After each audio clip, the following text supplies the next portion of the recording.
نماز دین کا ستون ہے. نماز کے بغیر کسی دین کا کوئی تصور نہیں. نماز اللہ کی عبادت کا عبد ہونے کا عملی اظہار ہے. اللہ اور بندے کے درمیان ایک تعلق ہے. بندہ اللہ کے سامنے عہد کرتا ہے، راز و نیاز کرتا ہے، ذکر کرتا ہے اور کچھ جسمانی ایکشنز بھی کرتا ہے. اگر ان ایکشنز پر غور کیا جائے تو ان میں ایک ایکشن کھڑے ہونا ہے، جو اس بات کا سمبل ہے کہ کھڑے ہو کر بھی صرف نماز میں نہیں، زندگی کے ہر موڑ پر اللہ ہی کے لیے کھڑے ہونا ہے. ہمارے کھڑے ہونے کی حالت اللہ کی اطاعت کی حالت ہو. نماز میں انسان جھکتا ہے. جھکنا عاجزی کی علامت ہے اور اللہ کے سامنے جھکتا ہے، جو اس کو بتا رہا ہے کہ تمہارے اندر عاجزی کی صفت اللہ کو پسند ہے. 5 دفعہ دن میں کئی بار جھکایا جاتا ہے بندے کو، اور یہ جھکنا بندوں کے سامنے بھی ہے، بندوں کے لیے بھی ہے، لیکن اللہ کی خاطر. من تواضع للہ، اللہ کی خاطر بندوں کے ساتھ عاجزی، ان کے ساری اور نرمی کا معاملہ کرنا تکبر کی نفی ہے. جھکنا، بینڈ ہونا، اکڑ اور تکبر کی نفی ہے. تکبر اللہ کو سب سے زیادہ ناپسند ہے.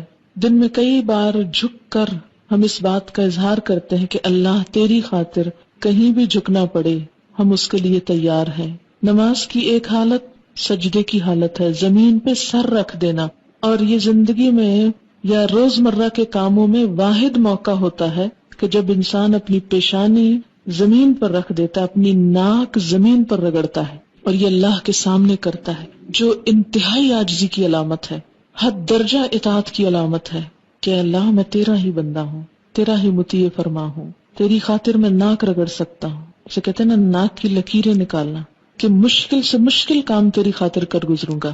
اور میں نے اپنے جسم کا اعلیٰ ترین مقام ناصیہ، پیشانی، اور پیشانی کا بھی سر کا وہ حصہ جو سارے سوچ، خیالات اور افکار کا مالک ہے، جہاں سے ساری سوچ اٹھتی ہے، وہ حصہ زمین پر، کہ میری عقل تیرے تابع ہے.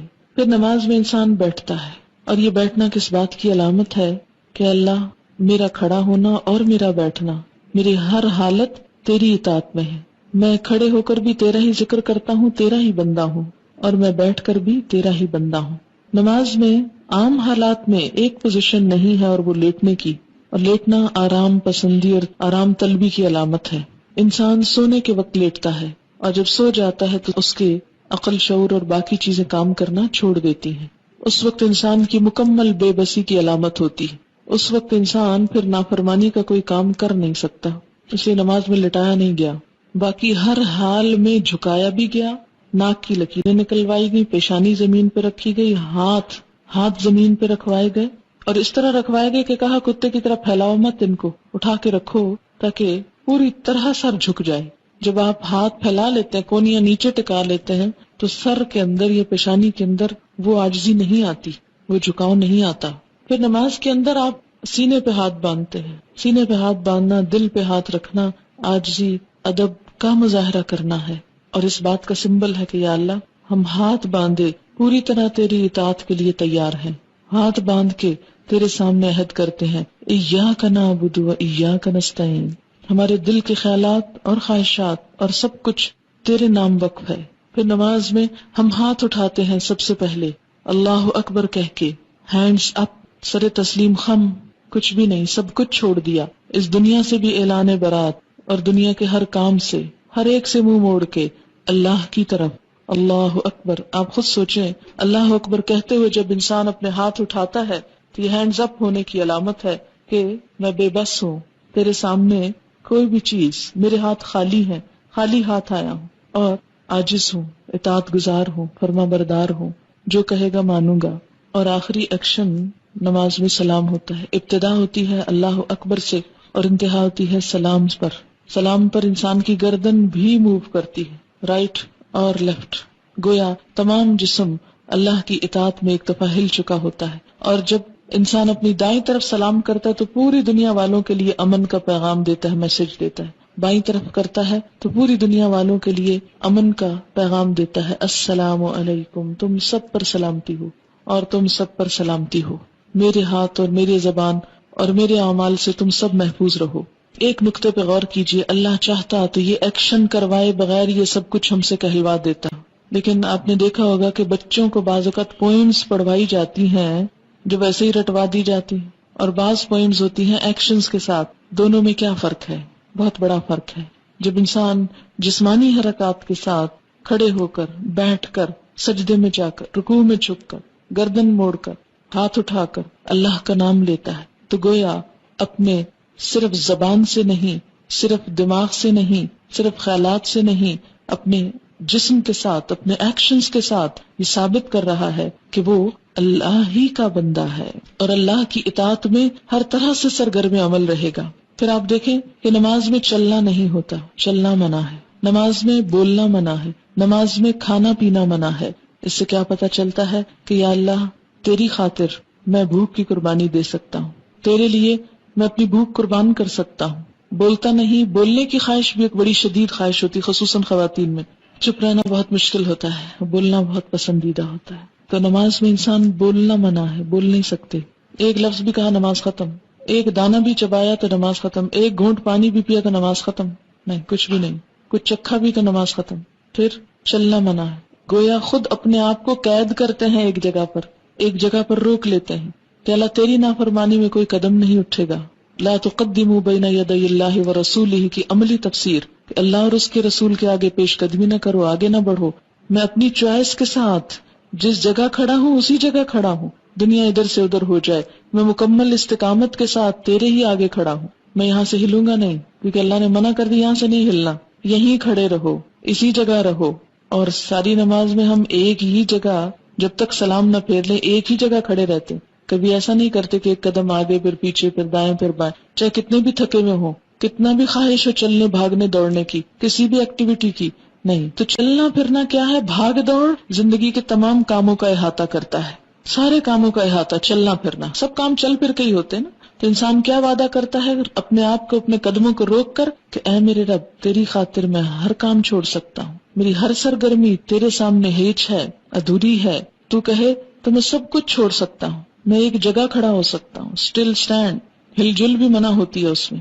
اور پھر اس طرح کھڑا ہوں کہ ہاتھ بھی باندھے، کیونکہ ہاتھ بھی کس ایکشنز کی علامت. نماز میں آپ ہاتھ بھی نہیں ہلا سکتے، زیادہ ہاتھ بھی ہلا تو نماز فاسد ہو جائے گی. ہاتھوں سے کوئی کام نہیں، پاؤں سے کوئی کام نہیں، زبان سے کوئی کام نہیں. نماز میں سونا بھی منع ہے. نماز میں کوئی بھی اور جذباتی تسکین جو عام حالات میں جائز ہے اس میں وہ بھی منع ہے. گویا انسان کی وہ تمام حیوانی خواہشات، خواہ کھانا پینا ہو، خواہ نیند جیسی شدید خواہش ہو، خواہ دنیا میں بھاگ دوڑ کی، خواہ اپنے ہاتھوں سے کوئی کام کرنے کی. کہتے ہیں نا بعد میں کہ ہاتھوں میں کھجلی ہوتی رہتی ہے، کچھ نہ کچھ کرتے رہتے ہیں، ہاتھ ان کے رکتے نہیں، چلتے رہتے ہیں ہر وقت. بعضوں کے پاؤں چلتے رہتے ہیں، نچلا بیٹھ ہی نہیں سکتے. لیکن نماز ایک ایسی کیفیت ہے جس میں باندھ کے سب کچھ رکھ دیا جاتا ہے، بغیر کسی رسی کے باندھا جاتا ہے نا. دنیا میں اگر آپ کسی بچے کو کہیں کہ 5 منٹ یہاں کھڑے رہو، ہلنا نہیں، یہاں سے کھڑا نہیں ہو سکتا. لیکن اللہ کے سامنے کتنی زبردست طریقے سے ہم اپنی قوتوں، کوششوں، خواہشات، عقل، ہر چیز کو کنٹرول رکھتے ہیں. مکمل ضبط نفس. روزے میں صرف کھانا نہیں ہوتا، لیکن نماز میں کھانا پینا بھی منع، سونا بھی منع. یعنی ساری عبادتوں کا خلاصہ ہو جاتا ہے اس میں، ساری عبادتیں اس میں جمع ہو جاتی ہیں. مال ہے تو اس کو چھوڑ دو، کھا پی رہے ہو اس کو چھوڑ دو، بول رہے ہو اس کو چھوڑ دو. ہنسنا منع، رونے کی کسی حد تک اجازت ہے لیکن وہ اللہ کے خوف سے. یہ نہیں کہ دنیا بھر کے غم میں اس وقت رونا شروع کر دے، فلاں چلا گیا تو آج میں رونا بیٹھ جاؤں، اور نماز میں روئے جا رہے ہیں. اور باتوں کے لیے نہیں رونا، اللہ کے لیے رونا، آخرت کے خوف سے رونا. آپ دیکھیں کہ دن میں 5 دفعہ وہ سارے جذبات کنٹرول کر کے ایسا ضبط نفس کرایا جاتا ہے کہ 5 دفعہ کر کے اگر 6ٹی دفعہ کسی وقت بغیر نماز کے یہ سب کچھ کنٹرول کرنا پڑے، ہاتھ یا پاؤں یا باقی چیزیں، تو بھی کر جاؤ. نفس کو اپنا غلام بنا لو، خود نفس کے غلام نہ بن جاؤ. نفس پر حکومت کرنا سیکھو، نہ کہ خود اس کے آگے ذلیل و خوار ہو. کائنات کی جتنی بھی چیزیں ہیں وہ کسی نہ کسی رنگ میں نماز کی پوزیشن میں ہیں. پہاڑ کھڑے ہیں، چوپائے رکوع کر رہے ہیں، جیسے بھینس وغیرہ، سب رکوع کی حالت میں ہیں. اور کچھ چیزیں سجدہ ریز ہیں. اللہ تعالیٰ نے سمبولیکلی سب کو سجدہ ریز بتایا. النجم والشجر یسجدان، ستارے ہوں یا پودے سب جھکے ہوئے ہیں. وَلِلَّهِ يَسْجُدُ مَن فِي السَّمَاوَاتِ وَالْأَرْضِ. اچھا یہ بھی ہو سکتا تھا کہ جیسے ہم دنیا کی ایکسرسائزز کرتے وقت کھڑے ہوتے ہیں، نیچے اٹھتے ہیں، دائیں ہوتے ہیں، بائیں ہوتے ہیں، پیچھے ہوتے ہیں، تو ہم کچھ بھی نہیں بولتے. تو اس ایکسرسائز میں بھی ہم کچھ نہ بولتے، لیکن اللہ نے ہمارا یہ وقت بھی ضائع نہیں کرایا، اس میں بھی ذکر کروایا. اور اس میں سے ایک ایک ذکر قابل غور ہے. اب میں اس ذکر پہ آتی ہوں جو کچھ ہم بولتے ہیں. نماز میں ہم سب سے پہلے نیت کرتے ہیں. نیت کے بغیر کوئی نماز نہیں ہوتی. نیت دل کا عمل ہوتا ہے، زبان کا عمل نہیں ہوتا. مثلاً آپ وضو کرنے کی نیت کر رہے ہیں، آپ واش روم میں بعض اوقات جاتے ہیں صرف ہاتھ منہ دھونے، مثلاً کہیں جا رہے ہیں آپ ہاتھ منہ دھوتے ہیں، اس میں کیا ہوتا ہے؟ کوئی بھی آپ نیت نہیں ہوتی، بس نیت یہ ہوتی کہیں جا رہا ہوں تو کسی کو منہ کیا دکھاؤں گی، ذرا منہ دھو لوں. لیکن نماز میں باقاعدہ منہ دھونے کی ایک فیلنگ ہوتی ہے کہ میں اللہ کے سامنے منہ دکھانے کے لیے دھو رہی ہوں، اللہ کے سامنے جانے کے لیے تیار ہو رہی ہوں. وضو ہوتا نہیں جب تک نیت نہ ہو، اور نیت ہوتی نہیں جب تک اندر سوچ مضبوط نہ ہو. اندر کی سوچ کا نام نیت ہے. اب آپ دیکھیں کہ جب وضو کرتے تو آپ یہ تو نہیں کہتے میں وضو کر رہی ہوں برائے نماز ظہر، اور داخل ہو رہی ہوں واش روم میں اور کھول رہی ہوں ٹونٹی اور نکال رہی ہوں پانی. کچھ بھی نہیں کہتے. جا کے سوچ کے ساتھ اللہ کے لیے وضو ہے، بسم اللہ پڑھ کے ہاتھ دھوتے ہیں اور کلی شروع کر دیتے ہیں اور وضو ہو جاتا ہے. نماز میں بھی اسی طرح یہ جو ہم نے پنجابی، اردو، انگریزی کی نیتیں خود بنائی ہوئی ہیں نا، خود ساختہ، کیونکہ اگر نبی صلی اللہ علیہ وسلم نے سکھائی ہوتی تو ایک ہی ہوتی. یہ چونکہ ہم نے بنائی ہوئی ہے اس لیے ہر زبان کی مختلف ہے، ہر لوگوں کی مختلف ہے. تو زبان سے نیت کا بولنا ضروری نہیں ہے بلکہ دل میں. اچھا آپ دیکھیں کہ جب ہم بعض اوقات زبان سے بول رہے ہوتے ہیں نا تو دماغ کو کام کرنے کی ضرورت نہیں پیش آتی، ہم رٹے ہوئے طوطے کی طرح بس بول کے ختم کر دیتے ہیں ایک بار. تو نماز میں نیت دماغ کی حضوری ہے، دل کی حضوری. کیا کرنے جا رہے ہو، کہاں کھڑے ہو، اس وقت کیا کر رہے ہو. یہ نہیں کہ آئے اور منہ سے بول دیا اور کوئی پتہ نہیں کیا کر رہے ہیں اور کیا نہیں کر رہے. نیت دماغ کو ایک جھٹکا، باقی خیال نکال کے اب یہ خیال ڈالو. اور آپ دیکھیں گے کہ عام طور پر ہاتھ منہ دھونے سے کیا ہوتا ہے اور وضو کرتے وقت کیفیت ہی کچھ اور ہوتی. نیت کے فرق سے عمل بدل جاتا ہے. انما الاعمال بالنیات، کیفیت بدل جاتی، دل کی حالت بدل جاتی. وہی پانی ہے، وہی ٹیپ ہے، وہی سب کچھ ہے. جب سوچ فرق ہوئی سارا ایکشن ایک اور ہی طرف چلا گیا، کسی اور کریڈٹ میں چلا گیا. پھر اس کے بعد نماز میں کھڑے ہوئے آپ سوچتے ہیں، دل میں دہراتے ہیں اچھا کیا پڑھنے لگے، ظہر، فجر، عصر، کون سی نماز، فرض، سنت، کتنی رکعت، اتنی، ٹھیک ہے. کوئی کہنے کی ضرورت نہیں کہ منہ طرف خانے کعبے کے اور اس طرح کی چیزیں، کیونکہ جب تک آپ منہ طرف خانے کعبے کے کریں نا نماز تو ہوتی نہیں. اور بعض اوقات لوگ گاڑی میں پڑھ رہے ہوتے ہیں اور بول رہے ہوتے ہیں منہ طرف خانے کعبے کے، اللہ اکبر، رٹے رٹائے جملے. تو آپ نے کیا کرنا، نیت. اور نیت میں صرف یہ نیت نہیں کہ 4 رکعت پڑھ رہی ہیں یہ 2 رکعت، صرف یہ نیت نہیں، نیت یہ بھی کہ صرف اللہ کے لیے پڑھ رہی، کوئی ریاکاری نہیں، کوئی دکھاوا نہیں. کیوں؟ اس لیے کہ اگر دکھاوے کی نماز پڑھی تو نبی صلی اللہ علیہ وسلم نے کیا فرمایا، من صلی یرائی فقد اشرکا، جس نے دکھاوے کی نماز پڑھی اس نے شرک کیا. شرک. فویل للمصلین، ہلاکت ہے نمازیوں کے لیے، نمازیوں کے لیے. الذین هم عن صلاتهم ساہون الذین هم یراؤون، وہ جو اپنی نمازوں سے غافل ہیں اور وہ جو دکھاوا کرتے ہیں. نماز میں بھی اور عام زندگی میں بھی. نماز ضبط نفس کی ایک ٹریننگ ہے، اور اگر دکھاوا ہے تو ضبط نفس کیا ہوا، خاک. اور پھر ہر جو سٹیپ ہے اس کو صحیح طریقے پر ادا کرنا، کیونکہ بدترین چوری نماز کی چوری ہے. سجدے اور رکوع ادھورے کرنا، جلد بازی میں کرنا، صرف کھڑے ہو کے بیٹھ کے اٹھک بیٹھک کر کے ختم کر دینا. It's not just a physical exercise. یہ کسی انسان کی بتائی ہوئی ایکسرسائز نہیں کہ آپ اس میں غلطی بھی کر لیں، اس میں نہیں ویسے ہم کرتے ہوتے، اس کو اتنا ہی جھکتے. مثلاً اگر آپ نے ایروبکس کبھی کیے ہوں تو آپ کو پتا ہے کہ جتنا جس چیز کو بینڈ کرنے کے لیے کہا جاتا ہے اتنا ہی کرتے ہیں، اور جب تک اتنا آپ کر نہ جائیں آپ کی بات پوری نہیں ہوتی. آپ ادھورے کریں تو اس کا فائدہ ہی کچھ نہیں ہوتا. نماز میں کیا کہ اچھا پھر کیا ہوا اگر کم ہوا یا زیادہ، اتنی کیا ریجیڈیٹی ہے، نہیں، اس کا بھی وہ صحیح فائدہ نہیں ہوگا جب تک آپ ہر ایکشن جو ہے وہ سنت کے مطابق نہیں کریں گے. اب آپ نے بولنے کا کام شروع کیا، ہاتھ اٹھا کر اللہ اکبر، اللہ سب سے بڑا ہے، ہر چیز سے دستبردار ہوتا ہوں، ہر چیز سے خالی ہاتھ ہوں، صرف اس کی بڑائی کا اعلان کرتا ہوں. اللہ اکبر. کھول دیے ہاتھ، مٹھیاں بند کر کے اللہ اکبر نہیں ہو سکتی، ہاتھ کھولنے پڑیں گے. کھول دیے، کچھ بھی ہے گر گیا ہاتھوں سے، سب کچھ چھوڑ سکتا ہوں. اور جب ہاتھ اٹھاتا ہے نا انسان اللہ اوپر کرتا ہے تو بغلوں کے نیچے سے بھی سب کچھ گر جاتا ہے، کہیں بھی کچھ نہیں چھپا سکتا. اس طرح ہاتھ رکھے ہیں تو چھپا سکتے ہیں. جب اللہ اکبر کہتا ہے انسان سب کچھ خالی ہو جاتا ہے، ہر چیز سے دستبردار ہو جاتا ہے، کچھ ساتھ چپکا ہوا نہیں رہ سکتا. نماز کی حالت میں کوئی بوجھ نہیں اٹھا سکتے آپ. تو کیا ہوا آپ کا، اللہ اکبر، اللہ کی بڑائی کا اعلان، سب سے بڑا ہے تو، سب سے بڑا. دیکھیں کتنی دفعہ کہتے ہیں اللہ اکبر، کتنی دفعہ.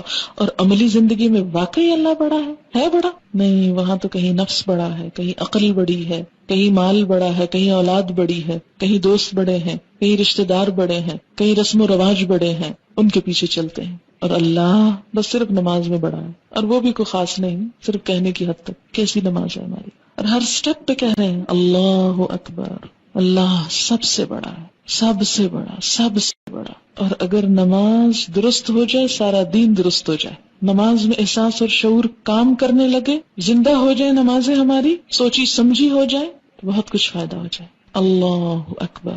اور یہ کہہ کر انسان پر ہاتھ باندھ لیتا ہے سینے پر اور دعا پڑھنے لگتا ہے. اس میں کئی ایک دعائیں سکھائی گئی ہیں، مثلا سبحانک اللہم وبحمدک وتبارک اسمک وتعالی جدک ولا الہ غیرک.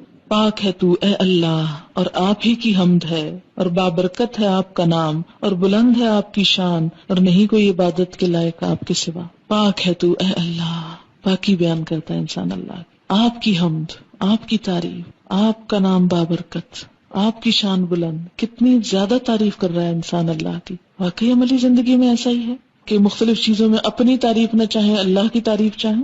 ہاں، ہم تو دین کا کام کر کے بھی اپنی تعریف چاہ رہے ہیں. دین کو بلند کرنے کا ہماری نیت کوئی نہیں ہوتی، یہ کم ہی ہوتی ہے. اپنے نام کی بلندی مقصود ہوتی ہے. یہ بدترین عمل ہے. کوئی نیکی کا کام بھی کریں، دین کا کام بھی کریں تو کس لیے کریں کہ دین بلند ہو. اور جس شخص کی نیت میں یہ چیز آ جائے کہ دین بلند ہو، دین کا کلمہ بلند ہو، اللہ کی ذات بلند ہو، وہ لازماً جھک جائے گا، عاجزی آ جائے گی، اس پہ تکبر رخصت ہو جائے گا. ہر قربانی کر سکے گا انسان، ہر طرح سے. پھر انسان اپنے آپ کو نقصان پہنچا لے گا لیکن دین کا نقصان نہیں پہنچنے دے گا. اپنی ذات پیچھے چلی جائے گی اور دین آگے آ جائے گا. وتعالی جدک، تیری شان بلند ہے، میری شان تو کچھ نہیں. میری شان کیا چیز ہے؟ لیکن آپ دیکھیں کہ باہر نکل کے جتنی لڑائیاں ہیں ہماری اپنی رشتہ داروں کے ساتھ، دوستوں کے ساتھ، معاشرے کے افراد کے ساتھ، وہ ساری شان کی خاطر ہے.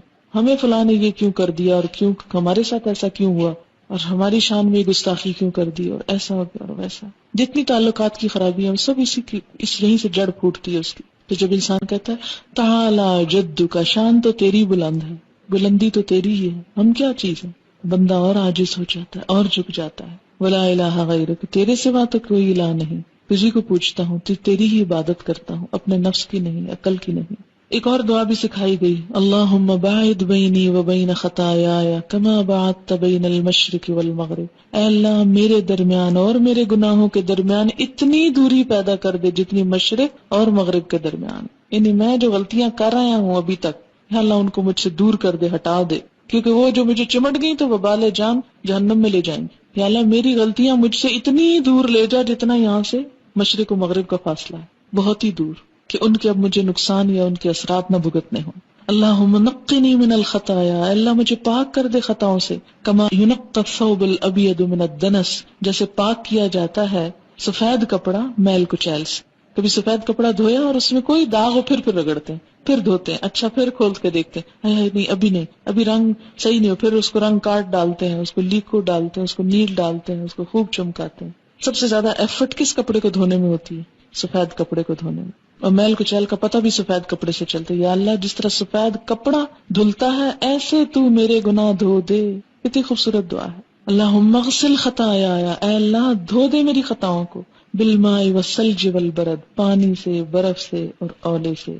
اور یہ جو تکبیر تحریمہ کے بعد نبی صلی اللہ علیہ وسلم یہ دعا پڑھا کرتے تھے، اور یہ مشکات میں آئی ہے، فصل اول کی دعا ہے، اور دوسری بھی جو ہے مشکات میں آئی ہے، فصل دوم کی دعا ہے. ٹھیک ہے، یعنی زیادہ صحیح حدیث چاہیے پہلے والی ہے، دوسری بھی پڑھی جا سکتی ہے، لیکن عموماً ہم دوسری والی پڑھتے ہیں، جبکہ پہلے والی کا بھی مفہوم بہت خوبصورت ہے. بہت سے لوگ صرف تعصب کی وجہ سے کہ نہیں چونکہ ہمیں بچپن میں ہی سکھائی گئی اس لیے صرف دوسری ہی دعا پڑھتے ہیں، جبکہ اس کے علاوہ بھی دعائیں ہیں. تو بہرحال دونوں بھی پڑھ سکتے ہیں، اور دونوں میں سے کوئی ایک بھی پڑھ سکتے ہیں، نماز ہو جائے گی، کوئی جھگڑا نہیں کسی سے.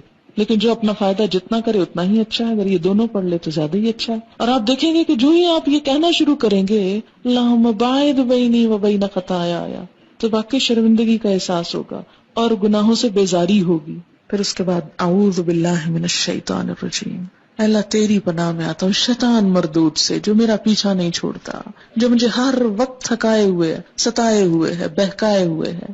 بسم اللہ الرحمن الرحیم، اللہ کے نام کے ساتھ جو بڑا ہی مہربان ہے، بڑا رحم کرنے والا ہے. میں اس عبادت کا آغاز کرتا ہوں. الحمدللہ رب العالمین، سب تعریف اللہ کے لیے ہے جو رب ہے تمام جہانوں کا.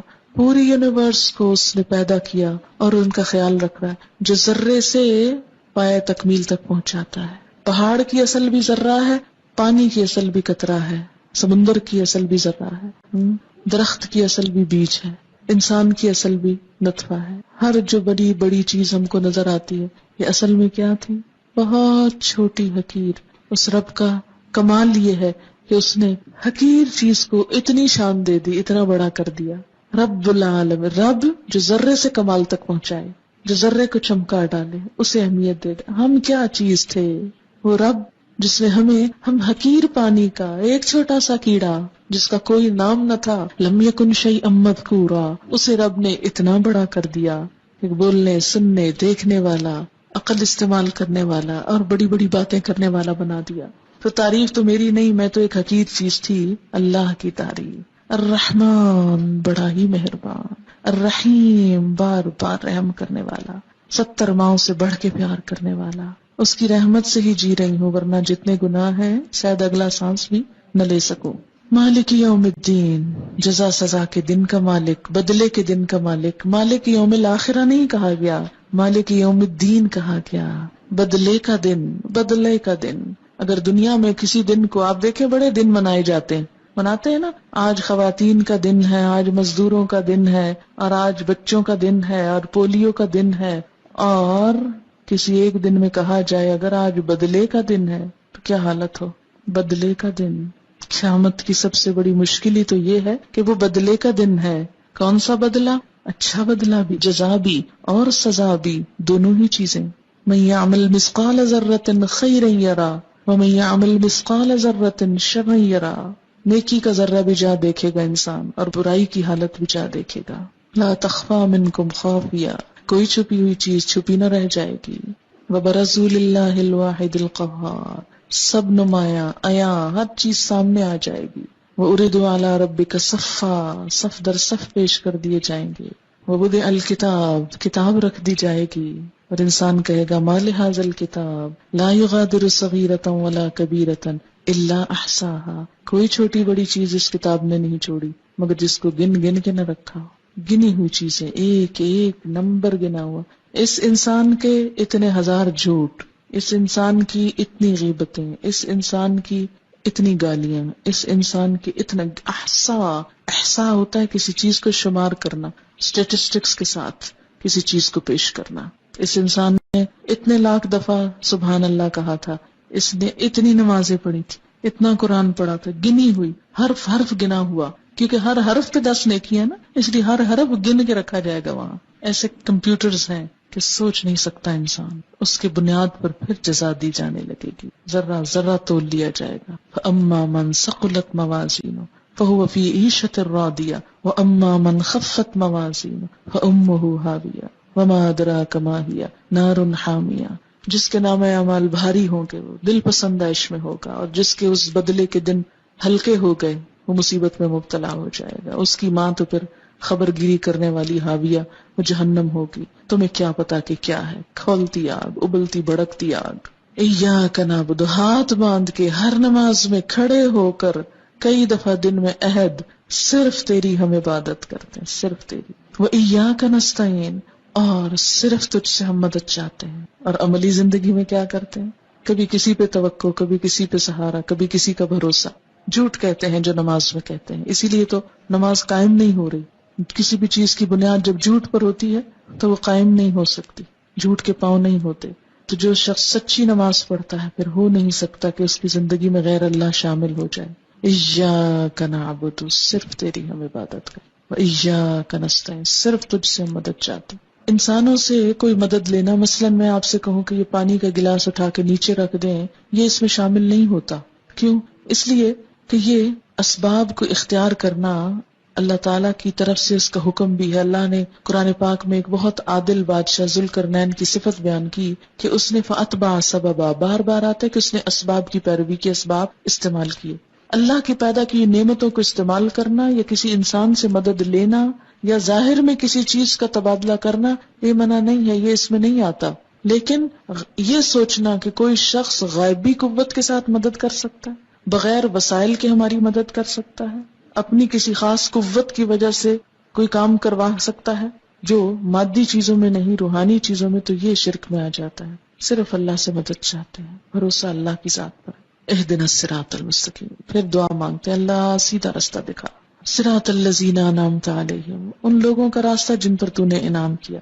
یعنی ہر شخص سمجھتا وہ سیدھے رستے پہ جا رہا ہے، جبکہ دیکھنا یہ ہوگا کہ سیدھے رستے پہ جانے والے صحابہ کرام جو تھے، انبیاء علیہم السلام جو تھے، انہوں نے کیا کام کیے. غیر المغضوب علیہم، ان کا نہیں جن پہ تیرا غضب ہوا، ولا الضالین، اور نہ ان کا راستہ چاہیے جو بھٹک گئے. ایسے لوگ جیسی قومیں جن پر تیرا غضب ہوا، جیسے یہود نے کام کیے، بنی اسرائیل نے کام کیے، یا اللہ ہم وہ نہ کریں.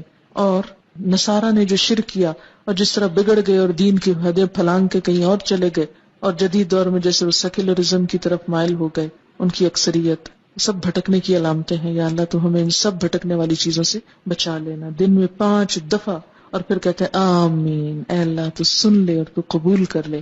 یہ ایک طرح سے دعا ہے. اب آپ دیکھیں کہ نماز میں ہم اللہ کو کیا دے رہے ہیں، خود ہی مانگے جا رہے ہیں. تھوڑی سی تعریف کرنے کے بعد مانگنے پہ آ جاتے ہیں، مانگنا شروع کر دیتے ہیں، پھر بھی احسان جتاتے ہیں کہ ہم نماز پڑھ رہے ہیں. نماز، وہ تو اللہ ہمارے ساتھ بھلا کر رہا ہے. اللہ تعالیٰ نے ہمارے ساتھ بھلائی کی، ہم بھلا کیا کر رہے ہیں؟ کچھ بھی نہیں کر رہے ہیں. پھر اس کے بعد قرآن کا کچھ حصہ، فَاقْرَؤْا مَا تَيَسَّرَ مِنَ الْقُرْآنِ فَاقْرَؤْا مَا تَيَسَّرَ مِنْهُ وَرَتِّلِ الْقُرْآنَ تَرْتِيلًا. جیسے سورۃ مزمل میں آتا ہے، یا ایھا المزمل قم اللیل الا قلیلا نصفہ وانقص منہ او زد علیہ ورتل القرآن ترتیلا. آہستہ آہستہ ترتیل کے ساتھ قرآن کو پڑھنا نماز میں. اس سے یہ پتہ چلتا ہے کہ زندگی کے ہر روز میں نماز میں قرآن کا کچھ نہ کچھ حصہ ضرور پڑھا جاتا ہے. تو گویا انسان اور قرآن لازم و ملزوم ہے. عموماً لوگ صرف قل هو اللہ پہ گزارا کرتے ہیں. کھانے میں تو ہم ایسا نہیں کرتے کہ صرف ایک چھوٹی سی چیز پہ گزارا کریں، ایک ہی کھانا روز کھاتے جائیں، ایک ہی لباس روز پہنتے جائیں. لیکن نماز میں ہم کیا کرتے ہیں کہ ہم ایک ہی قل هو اللہ پڑھے جاتے ہیں. تو نماز میں کوشش کریں کہ نبی صلی اللہ علیہ وسلم کے جو مسنون صورتیں تھی مختلف نمازوں میں پڑھا کرتے تھے وہ پڑھیں. اگر وہ یاد نہیں تو کم از کم اتنا تو قرآن پڑھیں کہ جس کو قرآن پڑھنا کہا جا سکے، نہ کہ صرف یہ کہ خانہ پوری. اور پھر جب آپ نماز میں قرآن پڑھیں گے اور سمجھ کر پڑھیں گے اور سمجھ کر سنیں گے، جیسے رمضان آ رہا ہے اور عمرے وغیرہ پہ جانے کی آپ کو توفیق ہو، تو آپ دیکھیں گے کہ نماز کی حالت میں قرآن کا پڑھنا اور سننا ایک اور ہی لطف دیتا ہے، ایک اور ہی مزہ دیتا ہے، ایک اور ہی حیثیت رکھتا ہے. اور سب سے زیادہ ثواب بھی اس قرآن کے پڑھنے کا ہے جو نماز میں پڑھا جاتا ہے. اس لیے خوش قسمت ہے وہ لوگ جنہیں حفظ و قرآن اور وہ نمازوں میں اس کو حاضر کریں، اور جن کو نہیں وہ اس کے لیے کچھ نہ کچھ کوشش کریں. اور آپ سب کے لیے میں یہ کہوں گی جو لوگ اب فارغ ہو کے جا رہے ہیں، ہمارے پچھلے سال کی ایک اسٹوڈنٹ تھی، ان کا جب کورس ختم ہو رہا تھا تو بہت اداس تھی، جیسے اکثر لوگ اداس ہوتے ہیں اس موقع پر. لیکن انہوں نے اپنی اداسی کو اور اس خلا کو کہ میں اب روز اتنا قرآن سنتی اور پڑھتی تھی، اب ایک دم میری زندگی میں خلا آ جائے گا، اتنا قرآن کے ساتھ تعلق، پھر کیا ہوگا؟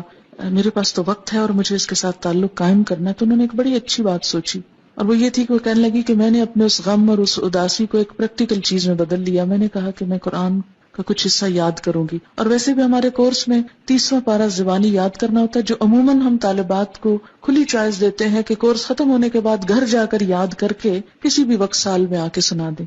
تو 30واں چونکہ ہماری طرف سے لازم تھا، تو انہوں نے کیا کیا، جاتے ہی قرآن پاک چھوٹی چھوٹی صورتوں کے ساتھ یاد کرنا شروع کر. اب وہ کہتی تھی کہ جس طرح میں پہلے دن میں 10 دفعہ سبق ترجمے سے یاد کرتی تھی، اب میں نے کیا کیا، 10 نہیں 20 دفعہ ایک ایک آیت پڑھتی تھی. جب آیت یاد ہوتی پھر 2 آیتیں ملا کے 20 دفعہ کرتی. پھر اسی طرح پہلے یہ ہوتا کہ جب کوکنگ کر رہے ہیں تو قرآن پڑھ رہے ہیں، تو اب بھی میرا روٹین ہوتا تھا کہ اس وقت بھی قرآن پڑھ رہے ہیں. کہتی ڈرائیونگ کر رہی ہوتی تھی تو لائٹس پہ گاڑی رکتی تھی تو فوراً قرآن اٹھاتی اور سورت کو یاد ویسے پڑھتی رہتی، اور پھر کیا کرتی، تھوڑی سی جہاں سے بھولتی وہاں سے سپارہ دیکھ کے یاد کر رہی. پھر کہتی کہ میں نے ایک حافظہ کا بندوبست کیا کہ جو مجھ سے سنتی تھی، کیونکہ میں سمجھتی تھی کہ اب اتنا زیادہ ہو گیا کہ میں خود سے نہیں کر سکی. قرآن سنانے سے ہی زیادہ یاد ہوتا ہے، غلطی نکلتی ہے تو پتہ چلتا ہے کہ کہاں کھڑے. کہتی پھر اس کے سنانے کا بندوبست کیا. اور اس طرح وہ جو مجھے ڈر تھا کہ گیپ آ جائے گا، کہ قرآن کے ساتھ اتنی اٹیچمنٹ ہو گئی تھی اور اتنا اچھا سال گزرا تھا، تو اس میں فرق نہیں پڑا. پھر 30واں ہم نے لازم کیا تھا، اس میں جب انہوں نے سنایا تو کوئی غلطی نہیں تھی، 100 کے 100 نمبر تھے ان کے. پھر اس کے بعد انہوں نے کیا کیا، خود اپنے اون پہ 29واں بھی، کیونکہ بچے ان کے بڑے ہیں، 2 ہیں، بڑے ہو چکے ہیں، گھر کا اتنا خاص کام نہیں. خود ڈینٹسٹ تھی، کام چھوڑ دیا فی الحال. اور اگر ڈینٹسٹ ہوں بھی اور پریکٹس کریں بھی تو آپ دیکھیں کہ آپ لوگوں کے دانت جوڑتے رہیں، توڑتے رہیں، نکالتے رہیں، ڈالتے رہیں اور ساتھ قرآن پڑھتے رہیں. میرے دانت میں ایک دفعہ تکلیف ہوگی تو میں ڈینٹسٹ کے پاس مجھے آدھا گھنٹہ بعض اوقات تو اس چیئر پہ بیٹھنا پڑتا تھا، اور وہ کسی نہ کسی نرس یا ادھر ادھر بات شات کرتے رہتے تھے. تو میں سوچتی کاش اس شخص کو قرآن آتا ہو یا اس کو قرآن کی سمجھ ہو یا کوئی اچھی باتیں، تو اس وقت یہ مریض کو اتنا لمبا لیکچر دے سکتا ہے کھڑے کھڑے باتوں باتوں میں. تو وہی بھٹی جھونکنے والے اور اس کی مثال پھر آ گئی نا. اچھے دوست اور اچھے ساتھی، جلیس کا لفظ کوئی بھی جو ساتھ بیٹھ جائے، صرف دوست نہیں، جو دلی دوست، کوئی بھی جو پاس بیٹھا ہو، اس کی مثال ہے وہ. تو اس طرح جیسے ابھی اب دعائیں آپ کو سکھائی جائیں گی نئے لوگوں کو جو سیکھ چکے ہیں، اس میں بھی ہم یہ دعا مانگتے ہیں نا کہ ورزقنی تلاوتہ آناء اللیل وآناء النہار، مجھے اس کی تلاوت کی توفیق عطا کر رات کی گھڑیوں میں اور دن کی گھڑیوں میں. یعنی جب آپ قرآن آپ کو یاد ہو جاتا ہے تو پھر کیا ہوتا ہے، کھڑے چلتے بیٹھتے اٹھتے پھرتے آپ کچھ نہ کچھ یاد کر لیتے. پھر اس کو یاد رکھنے کا طریقہ یہ ہے کہ نمازوں میں آپ اس کو پڑھیں، اور جس کے لیے یہاں بات ہو رہی ہے کہ نماز کے اندر اس کو دہرایا جائے. اور اس میں یہ کہ جیسے ظہر کی نماز کے لیے ایک سورت رکھ لیں، ایک عصر کے لیے رکھ لیں، پھر مغرب کے لیے، اور اس طرح آپ کی نماز میں کنسنٹریشن خود بخود آنے لگے گی جب قرآن ورائٹی کے ساتھ آپ پڑھیں. اور اگر کل ہو اللہ پہ صرف زور رہا، اس کو آپ بے شک شامل کریں اپنی نماز میں. جیسے ایک صحابی تھے، وہ ہر نماز کی ہر رکعت میں ہر اور تلاوت کے ساتھ کل والا ضرور پڑھتے تھے. تو کسی نے حضور سے شکایت کر دی صلی اللہ علیہ وسلم، تو آپ نے اس سے پوچھا تو انہوں نے کہا مجھے اس سورت سے بڑی محبت ہے. تو آپ صلی اللہ علیہ وسلم نے فرمایا تمہاری اس سورت کی محبت نے تجھے جنت میں داخل کروایا. تو اچھی سورت ہے، ضرور پڑھیں. یہاں میرے کہنے کا مطلب یہ نہیں کہ کل والا چھوڑ دیں، ضرور پڑھیں، لیکن اس کے ساتھ ورائٹی کے ساتھ قرآن، کبھی کہیں سے کبھی کہیں سے کبھی کہیں سے. تو آپ دیکھیں گے انشاءاللہ نمازیں بہت امپروو ہوں گی. اور سب سے زیادہ جو قرآن پڑھنے کا اجر اور ثواب اور لطف ہے وہ نماز ہی کے اندر ہے. پھر اس کے بعد ہم کیا کرتے ہیں، اللہ اکبر کہہ کر پھر رکوع میں جاتے ہیں.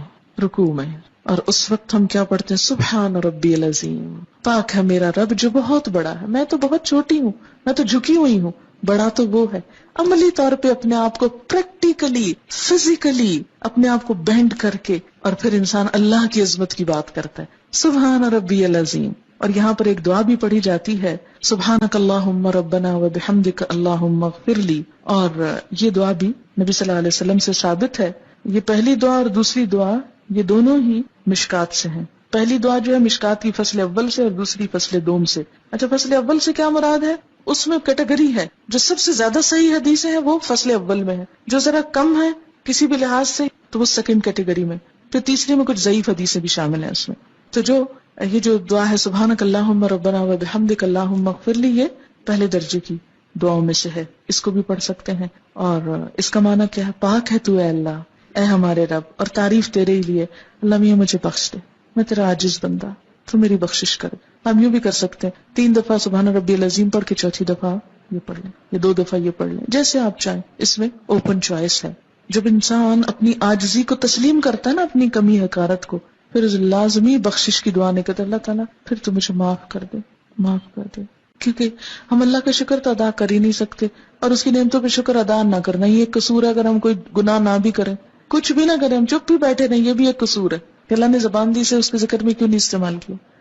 بہرحال پھر اس کے بعد ہم رکوع سے اٹھ جاتے ہیں، اور اس وقت پھر اٹھتے اٹھتے اللہ کی تعریف کرتے ہیں. سمع اللہ لمن حمدہ ربنا ولک الحمد حمدا کثیرا طیبا مبارکا فیہ. سن لیا اللہ نے، جس نے اس کی تعریف کی، جس نے اللہ کی تعریف کی، اللہ نے اس کی بات سن لی. اب دیکھیں کہ جب آپ کو یقین ہو کہ کسی نے آپ کی بات سن لی، بات پہنچ گئی، کتنا لطف آتا ہے اس چیز میں. سن لی. کوئی کسی کی بات نہ سنے کیسا لگتا؟ آپ کسی سے بات کرنا چاہیں وہ سنے نہ آگے سے، میں نہیں سننا چاہتا، جاؤ یہاں سے، کتنا برا لگتا ہے. تو سمع اللہ لمن حمدہ، اللہ اتنا پیارا ہے کہ جو اس کی تعریف کرتا ہے وہ اس کی بات سن لیتا ہے. چپکے سے بھی کہتے ہیں نا، دل دل میں، وہ بھی سن لیتا ہے. سمع اللہ ربنا، اے ہمارے رب، ولک الحمد، تعریف تیرے ہی لیے ہے. پھر تعریف، اور کیسی تعریف، حمدن کثیرن، بہت زیادہ تعریف، طیبن، پاکیزہ تعریف، اچھی تعریف، مبارکن فی، بابرکت. یہ جو دعا پڑھی ہے میں نے آخر میں، یہ بھی فصل اول کی دعاؤں میں سے مشکات کی. یہ جو دعا حدیث میں آتا ہے کہ نبی صلی اللہ علیہ وسلم نماز پڑھا رہے تھے کہ سلام پھیرنے کے بعد آپ نے پوچھا کس نے یہ دعا پڑھی ہے. کسی شخص نے پیچھے سے محبت میں آ کے یہ پڑھی تھی. آپ نے فرمایا میں نے 30 سے زیادہ فرشتوں کو اس دعا کی طرف لپکتے دیکھا کہ وہ اسے اٹھانا چاہتے تھے. اتنی بڑی نیکی تھی کہ ایک سے ایک آگے بڑھ کے اس کو اٹھانا چاہ رہا ہے. یہ نیک عمل ہم لے کے جائیں گے اللہ تعالیٰ کے پاس. بالکل ایسے ہی جیسے کسی کو پھول پیش کرنے تو ہر ایک کی خواہش ہوتی ہے میں پھول پیش کروں. کیوں؟ کیونکہ پھول پیش کرنے میں بھی کیا ہوتا ہے، ایک آنر ہے نا. تو فرشتوں کو بھی نیک بندوں کی نیکی اٹھا کے لے جانے اور پیش کرنے میں ایک آنر ہوتا ہے ان کے لیے. تو میں پیش کروں گا، ہم اس کو لے کے جائیں گے، اس نیک عمل یہ ہمیں دے دے. اچھی چیز ہر کوئی لینے اور اٹھانے کو تیار ہوتا ہے نا. اتنی خوبصورت دعا. حمدن کثیرن طیبا مبارکن فی. بہت تعریف، بہت زیادہ تعریف.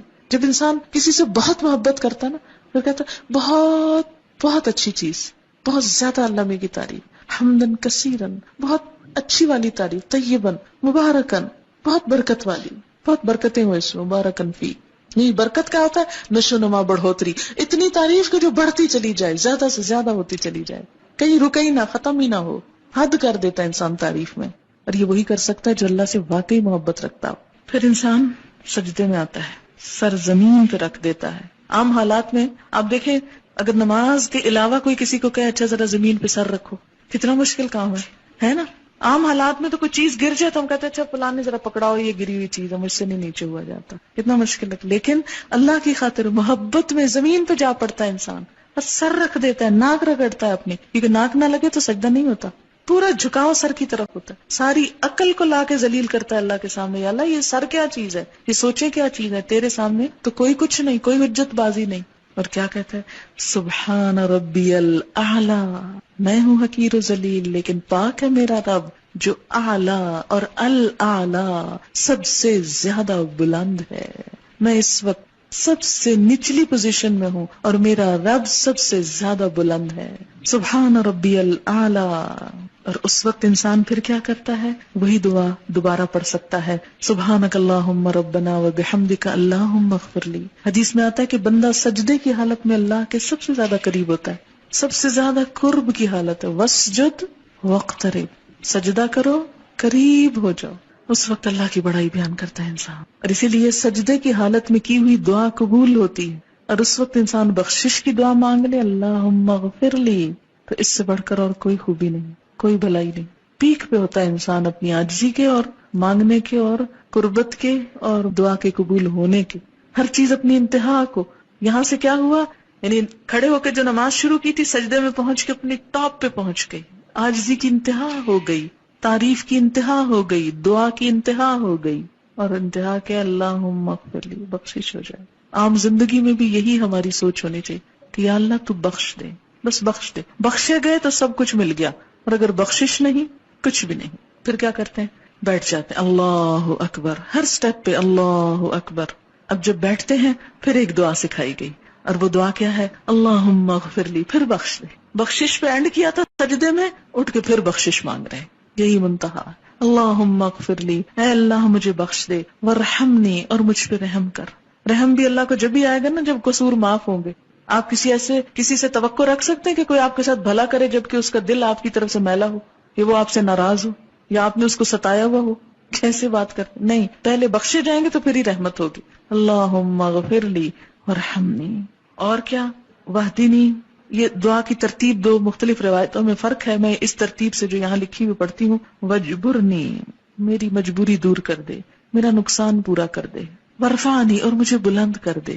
میں ہوں حقیر، بلند تو ہی ہے، تو مجھے بھی اپنے نام کے ساتھ بلند کر دے. واہدنی، اور مجھے ہدایت دے، راہ دکھا. وعافنی، عافیت دے، صحت دے. ورزقنی، رزق دے. دین معتدل دین ہے، دنیا اور آخرت دونوں کی بھلائیاں مانگنی سکھائی گئی. پھر دوبارہ سجدہ، اللہ اکبر. پھر وہی عاجزی، پھر وہی مغفرت کی دعا، پھر اللہ اکبر. اور اسی طرح دوسری رکعت، اور پھر التحیات. اب بیٹھ جاؤ، بیٹھ کے پڑھو. اب ہم اس میں اپنی مرضی نہیں کر سکتے کہ یہ دعا سجدے میں پڑھ لو، سجدے کی بیٹھ کے پڑھ لو، بیٹھ کے پڑھنے والی کھڑے ہو کے پڑھو. کھڑے ہو کے کیا پڑھوایا؟ سورۃ الفاتحہ. بیٹھ کے کیا پڑھوایا؟ التحیات اور درود شریف. التحیات للہ، سب اچھے کلمات، سب تحفے، سب درود اور وظیفے، سب کچھ للہ، اللہ کے لیے. میرے سارے اذکار، میری سارے دعائیں، میرے سارے اچھے جذبات، میرا سب کچھ میرے رب کے لیے، للہ. التحیہ، تحیہ کا لفظ ہے نا، بڑا جامع لفظ ہے، ایک لفظ میں ترجمہ ہو ہی نہیں سکتا اس کا. تحیہ تحفے کے لیے بھی آتا ہے، ہدیے کے لیے، دعا کے لیے بھی آتا ہے، اچھے جذبات کے لیے بھی. اللہ تعالیٰ میرا سارا مال بھی تیرا، میری ساری دعائیں بھی تجھ سے، میرے سارے جذبات بھی تیرے لیے، میرا سب کچھ تیرے لیے. التحیات للہ، التحیات للہ، تحیہ. والصلوات، سب دعائیں، سب عز و نیاز. والطیبات، سب پاکیزہ چیزیں، سب پاکیزہ کلمات، سب پاکیزہ رزق، سب کچھ اللہ کے نام. التحیات للہ والصلوات والطیبات، سب کچھ تیرا ہی تیرا، سب تیرے لیے، میرا تو کچھ بھی نہیں. اور بیٹھنے کا انداز آپ دیکھیں کتنا عاجزی کا ہوتا ہے. گھٹنے ٹیک کے بیٹھنا، گھٹنے ٹیک کے. یہ نہیں کہا کہ ٹانگیں پھیلا کے بیٹھ جاؤ بے شک، یا پلتھی مار کے بیٹھ جاؤ دو زانوں، نہیں، پاؤں پیچھے کر کے گھٹنے ٹیک کے. عاجزی، گھٹنے ٹیک دینا محاورہ ہے نا، عاجزی کی علامت. بیٹھنے کا ادب سکھایا گیا، طریقہ، سلیقہ. اور پھر ہاتھ گھٹنوں پہ رکھ دو. یہاں سینے پہ نہیں رکھوائے گئے کہ سینے پہ رکھ کے گھٹ. آپ دیکھیں کتنی عجیب حالت ہوتی نا اگر ہم بیٹھے اس طرح ہوتے اور ہاتھ سینے پہ ہوتے. ہاتھ بھی وہیں رکھو. کتنا ڈسپلن، کتنی عاجزی، کتنی خوبصورت پھر پوزیشن بن جاتی. ہاتھ گھٹنوں کے اوپر رکھو، انگلیاں ڈھیلی چھوڑ دو. اچھا ایک یاد رکھیں، ساری نماز کی ہر پوزیشن میں اکڑنا نہیں، کھینچنا نہیں، ڈھیلے. خشوع، آواز میں بھی خشاعت الاصوات، پوزیشن میں بھی ڈھیلا پن، عاجزی، نرمی، انکساری. کیوں؟ اس لیے کہ قد افلح المؤمنون الذین هم فی صلاتهم خاشعون. اور خشوع کا سب سے پہلا ذریعہ جسم کا ڈھیلا پڑ جانا. اور آپ دیکھیں گے کہ جب جسم ڈھیلا ہوگا اور ٹینشن نہیں ہوگی آپ کی، ایک تو ویسے ٹینشن ریلیز ہوگی، اور دوسرا یہ کہ روح سے الفاظ نکلیں گے پھر. کیونکہ جب ہم کھچے ہوتے ہیں نا تو کچھ انرجی ہماری ادھر بھی لگ رہی ہوتی کھچاؤ میں، تو جب وہ ساری انرجیاں ادھر سے بچا کے ایک جگہ کانسنٹریٹ کر لیتے ہیں اللہ کے لیے، ریلیکس ہو کر پوری طرح ایک ہی چیز دماغ میں ہوتی ہے اور دل میں. التحیات للہ والصلوات والطیبات. کتنی خوبصورت تحیات للہ، سارے تحفے اللہ کے لیے. آپ دیکھیں تحفہ کس کو دیتے ہیں؟ آپ کبھی سوچا آپ کس کو دیتے ہیں؟ جس سے محبت ہوتی، اور محبت کے اظہار کے لیے ہوتا ہے، اس لیے نہیں ہوتا کہ کوئی ضرورت مند ہوتا ہے. اچھا جب اللہ کے لیے ہم کہتے ہیں سارے تحفے تیرے لیے، التحیات للہ. اچھا پھر تحفہ کس چیز کا ہوتا ہے؟ جو چیز انسان کو بہت اچھی لگتی یہ دینی چاہیے. آپ یہ تو نہیں کرتے کہ جو ردی مال اٹھا کر یہ تحفہ میں دے دیتے ہیں کسی، وہ تو پھر دھوکہ ہے. اپنی اچھی سے اچھی چیز، خوبصورت سے خوبصورت. اسی لیے پیکنگ کتنی خوبصورت، بعض اوقات اندر کچھ نہیں ہوتا، پیکنگ بڑی اچھی کرتے ہیں، اس لیے تاکہ دیکھنے والا پیکنگ دیکھ کے خوش ہو جائے. اصل مقصود خوش کرنا ہوتا ہے نا کسی کو. تو یہاں بیٹھ کے ہم زبان کے ساتھ اظہار کرتے کہ یا اللہ میرا سب کچھ تیرے لیے، تجھے خوش کرتا ہوں. تحیات للہ، تحیات للہ. لیکن عملی زندگی میں کچھ بھی نہیں کرتے ہم، اس لیے کہ کبھی بیٹھ کے گھٹنے ٹیک کے ہاتھ رکھ کے سوچو ہی نہیں کیا کہہ رہے ہیں ہم. التحیات للہ، کتنی محبت کا والہانہ انداز. اللہ سارے تحفے تیرے ہی لیے، ساری اچھی باتیں تیرے ہی لیے، سارے اچھے جذبات تیرے لیے. یاد رکھے تحفہ صرف کسی مالی چیز کا ہی نہیں ہوتا، مال ہی نہیں ہوتا کوئی تحفہ، اچھے جذبات کا اظہار بھی تحفہ ہی ہوتا ہے. اسی لیے کارڈ سسٹم ویسٹ میں کتنا چلا، ہر موقع پہ کارڈ. اور کارڈ میں کیا لکھا ہوتا ہے؟ جذبات کا اظہار ہوتا ہے نا. تو وہ جو جذبات کا اظہار ہے والصلوات والصلوات والطیبات، اور وہ کیا ہے؟ پاکیزہ بھی ہیں. کتنے گہرے لفظ ہیں تین. یہ التحیات للہ والصلوات والطیبات والطیبات. ہم دیکھیں کہ اللہ کے لیے جذبات اور پاکیزہ، صاف، کوئی بدگمانی نہیں، کوئی شکوہ نہیں، کوئی کچھ بھی نہیں، بالکل خالص، چمکدار، شفاف. اگر آپ کو پتہ چل جائے کسی کے بارے میں کہ کوئی آپ کو کچھ دے رہا ہے اور اس میں کچھ ملاوٹ کی ہوئی ہے، اس نے مثلا دودھ بھیجا کسی نے آپ کے گھر تحفتاً اور پانی ڈال کے بھیجا ہے، کوئی کھانا بھیجا اور باسی بھیجا ہے، وہ تحفہ لے کے آپ کی محبت بڑھتی ہے یا عداوت بڑھتی ہے؟ اللہ کو جو تحفے ہم دیتے ہیں ساتھ ہی کہتے ہیں طیبات، طیبات، پاکیزہ، کوئی دھوکہ نہیں، فریب نہیں. عام طور پر بھی کیا حکم دیا گیا مثلا تحفے کے معاملے میں ہمیں کہ اپنے بھائی کے لیے وہ پسند کرو جو اپنے لیے کرتے ہو، ہے نا. اچھا اور دوسری طرف اللہ تعالیٰ کے لیے بھی کیا پسند کر.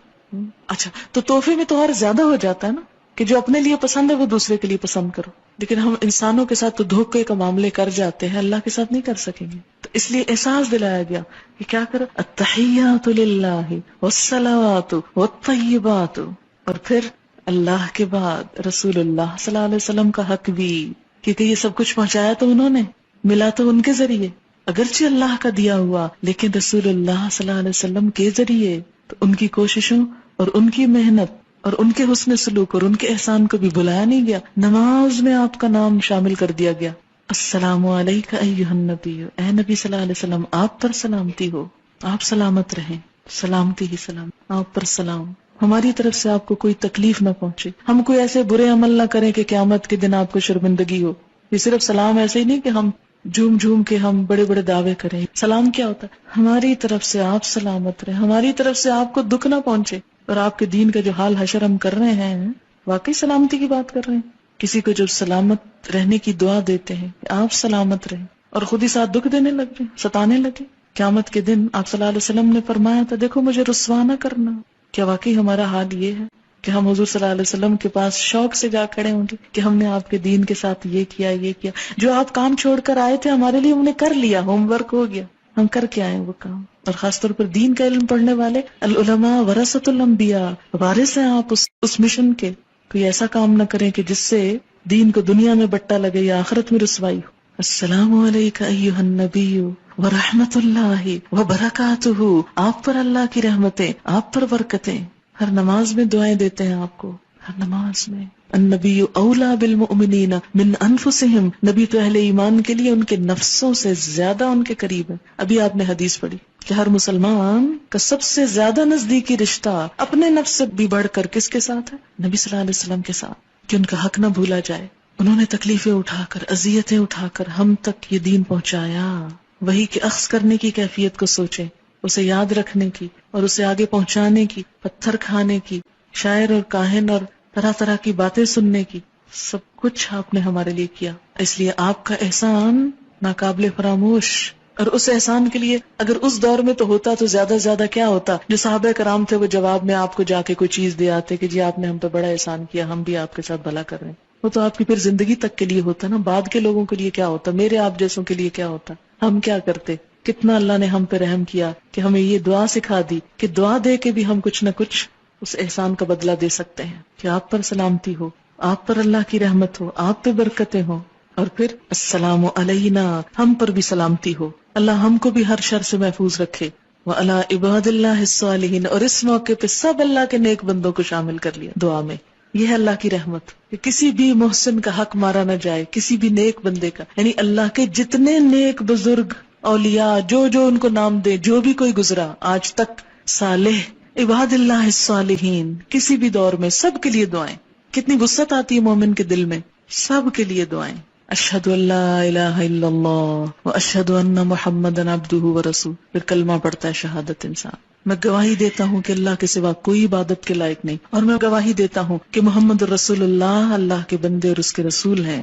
کہ میرے رہنما و ہادی و برحق محمد رسول اللہ ہیں.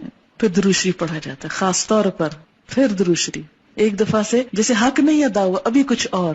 اللہم صلی علی محمد، اے اللہ رحم و کرم فرما محمد صلی اللہ علیہ وسلم پر، وعلی آل محمد، اور آپ کی آل پر. اور آل میں سب ان کی امت شامل ہو جاتی. کما صلیتا، جیسا کہ تو نے رحم و کرم فرمایا، علی ابراہیم، ابراہیم علیہ السلام پر، وعلی آل ابراہیم، اور آل ابراہیم علیہ السلام پر.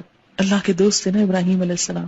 اب بعض لوگ کہتے ہیں یہ کیوں آیا درود شریف میں کما صلیتا؟ کیا حضرت ابراہیم بڑے ہو گئے پھر حضور سے؟ دیکھیں ایک تو کمپیئر نہیں کرنا چاہیے. دوسری بات یہ کہ چونکہ وہ آپ سے پہلے آئے تھے زمانی اعتبار سے، تاریخی اعتبار سے، اور ان پر بڑی برکتیں اور رحمتیں ہو چکی تھی، اور وہ اللہ کے دوست تھے. اتخذ اللہ ابراہیم خلیلا، اللہ نے ان کو دوست بنایا. فرشتے بھیجے جب قوم لوط کی طرف، اور وہ حضرت ابراہیم علیہ السلام کے پاس بیٹے کی خوشخبری دینے کے لیے آئے، تو اس وقت آپ کو یاد ہوگا کہ ان کی بیوی نے جب تعجب کا اظہار کیا کہ میرا بچہ کیسے ہو سکتا ہے، میں تو بوڑھی بانجھ ہوں، تو آپ کو یاد ہوگا کہ اس وقت انہوں نے ان کو کتنے خوبصورت الفاظ میں خراج تحسین پیش کیا.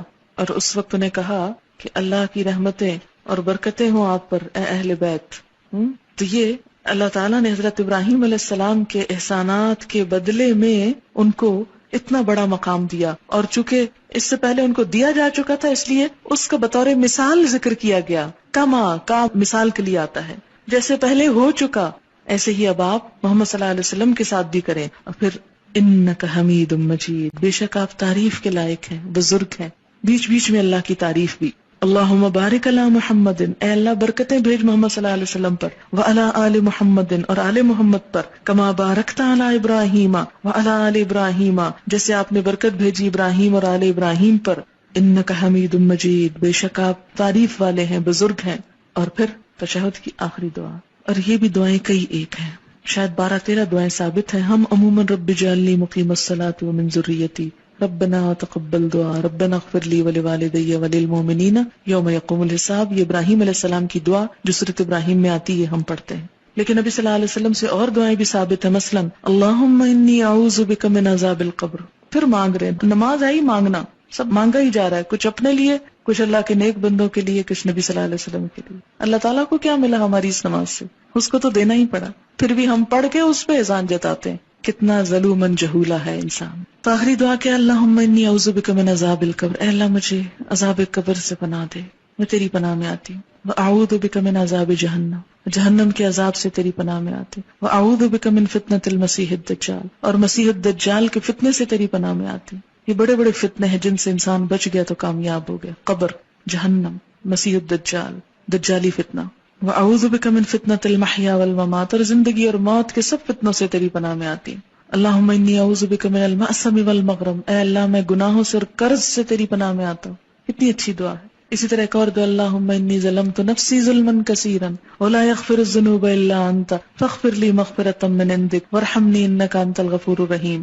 الہی میں نے ظلم کیا اپنی جان پر، ظلم بہت زیادہ، اور نہیں کوئی بخش سکتا گناہوں کو سوائے آپ کے، تو مجھے خاص بخشش سے نواز. فاغفر لی مغفرۃ من عندک وارحمنی، اور مجھ پہ رحم کر دے، انک انت الغفور الرحیم، بے شک تو غفور الرحیم ہے. اس کے بعد انسان کیا کرتا ہے؟ بخشش کروا کے سلام پھیرتا، السلام علیکم ورحمۃ اللہ، السلام علیکم ورحمۃ اللہ. پوری دنیا کو سلامتی کا پیغام سناتا ہے کہ میں مسلمان ہوں، اسلام پیس ہے، اور میری زبان اور ہاتھ سے سب محفوظ رہیں گے.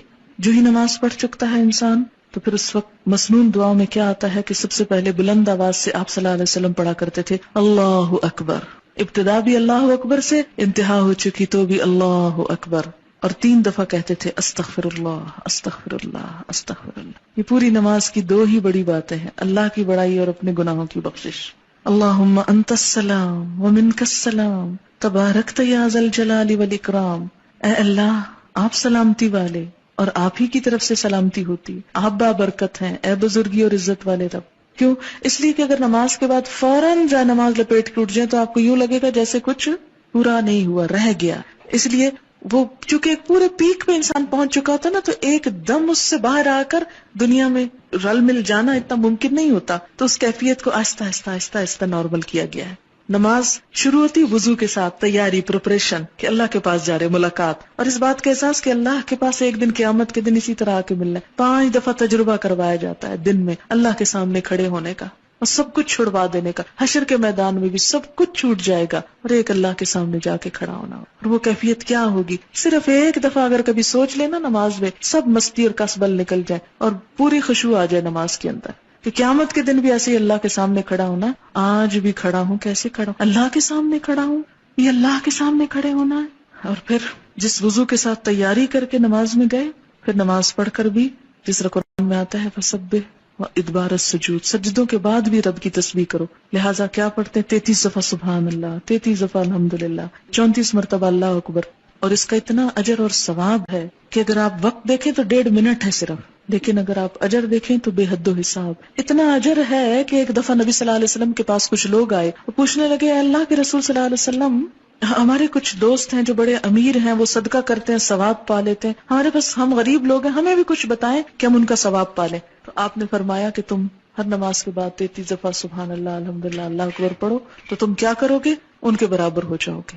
بڑے بڑے صدقہ، جہاد اور کیا کچھ کرنے والوں ان کو بھی پتہ چل گیا. پھر وہ آگے یا رسول اللہ صلی اللہ علیہ وسلم، وہ بھی یہ کرنے لگے، پھر وہ آگے نکل گئے. تو آپ نے فرمایا اللہ کا فضل ہے جسے چاہے دے. 1.5 منٹ کے اندر آپ اتنا بڑا اجر کماتے، گویا آپ نے ڈھیروں مال صدقہ کر دیا جو ویسے ممکن نہیں. تو اس لیے پابندی کے ساتھ کوشش کریں اس کو پڑھنے کی. اور گھڑی دیکھ لیں، آپ کا کوئی بڑا وقت نہیں لگے گا. انسان یہ صرف شیطان کا بھلاوا ہوتا ہے کہ انسان یہ نیکی نہ کرے اور اتنا بڑا اجر نہ کمائے. شیطان کا بھلاوا ہوتا ہے یہ. لہٰذا وہ کہتا ہے وہ دیکھو وہ کام، وہ دیکھو وہ کام، وہ بھی ہے وہ بھی ہے، وہ چھوڑو پھر کر لینا، چلتے پھرتے کر لو، اٹھو اٹھو یہاں سے. کیونکہ نماز کے بعد اللہ کی رحمت متوجہ ہوتی ہے، دعا مانگنے کا وقت ہوتا ہے. کچھ اور جو ہم عربی میں نماز کے اندر نہیں مانگ سکے اب باہر مانگ رہے ہیں، لیکن شیطان کہتا ہے کسی طرح نہ ہی مانگے تو اچھا، محروم ہی اٹھ جائے. اس لیے آپ دیکھیں گے کہ وہ وقت بڑا تلخ اور سخت ہوتا ہے اور اکثر لوگ برگلا لیے جاتے ہیں. اسی لیے فرض نماز کے بعد جو آیت الکرسی ہے اس کا بھی بڑا اجر ہے کہ جو پڑھے گا وہ اس کے بعد فوت ہو جائے سیدھا جنت میں. لیکن آپ نے فرمایا یہ صرف انبیاء، صدیقوں اور شہیدوں کو یہ صفت ملتی ہے، ہر کوئی نہیں اس کی پابندی کر سکتا. کیوں؟ کیونکہ ہر بات جو نماز میں یاد آنی ہوتی. پھر ہوتا ہے اب نماز پڑھ لی، جلدی جلدی وہ بلا کے آرڈر کر دیں سب کو جو جو کچھ کہنا، پھر بولنا شروع کر دیتے ہیں. لہٰذا تھوڑا سا اور صبر. وہاں تو فرض تھا چپ رہنا، اب کیا ہے نفل ہے چپ رہنا. ہم کہتے ہیں یہ کون سی مجبوری ہے، پابندی ہے، اب تو بول لو، خیر ہے بول لیں، لیکن وہ نماز کی پوری ڈوز نہیں آئے گی، وہ پوری کیفیت نہیں طاری ہوگی. اس لیے تھوڑا سا صبر اور، لیکن یہ آپ کا بائی چوائس ہے، اب آپ کی مرضی ہے آپ صبر کریں یا نہ کریں. لیکن جو کر جائے اب وہ وقت ہے پھل توڑنے کا، اب وہ وقت ہے نتیجہ لینے کا، دعا مانگنے کا. اس وقت میں اگر آپ گئے تو گئے، چھٹ گیا تو رہ گیا.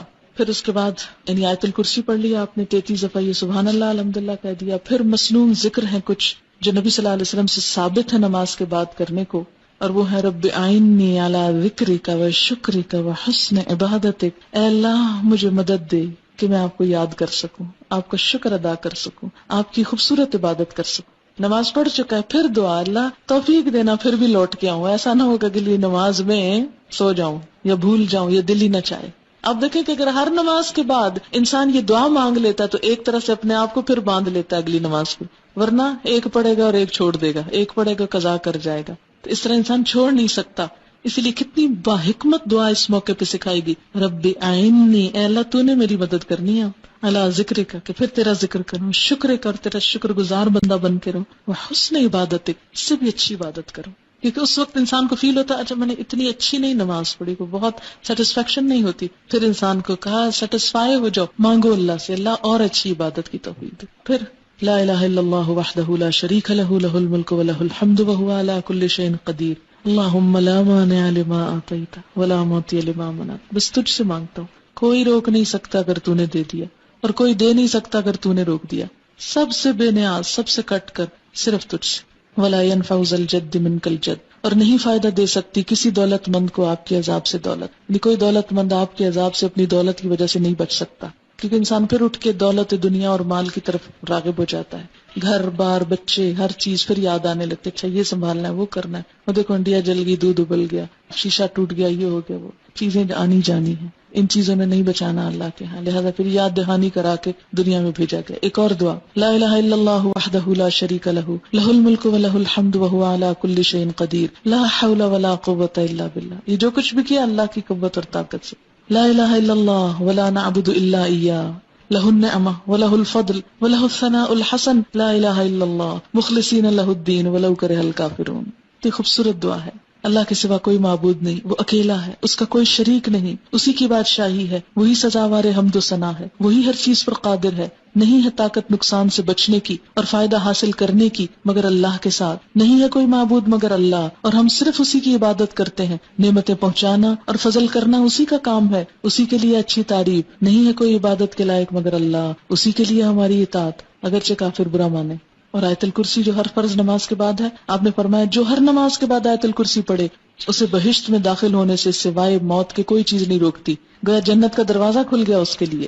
اور بعض روایات میں کل ہو اللہ پڑھنے کا بھی ہے، سورۃ الاخلاص کا بھی. اور جب نماز سے اٹھ رہے ہوں آپ تو آپ صلی اللہ علیہ وسلم 3 دفعہ فرماتے تھے سبحان ربک رب العزت عما یصفون وسلام علی المرسلین والحمد للہ رب العالمین. اٹھتے اٹھتے مصلی لپیٹتے ہوئے یہ دعا پڑھ لی جاتی. یوں لگتا ہے جیسے اب سیٹسفیکشن ہوگی. نماز کے اندر تو مین میل ہے، لیکن جو بعد میں ہے یہ کیا ہے؟ جیسے آپ کھانے کے بعد تھوڑا میٹھا لے رہے ہیں، سونف کھا رہے ہیں، کہوہ پی رہے ہیں، اور کرتے کرتے پھر چھوٹتا ہے آپ سے وہ سب کچھ. ورنہ ایک دم ابرپٹلی اگر کھانا چھوڑ دیں، بند کر دیں، یا پانی نہ پیئیں، یا کچھ چھوٹی چھوٹی چیز آخر میں نہ لیں، تو کیا ہوتا ہے؟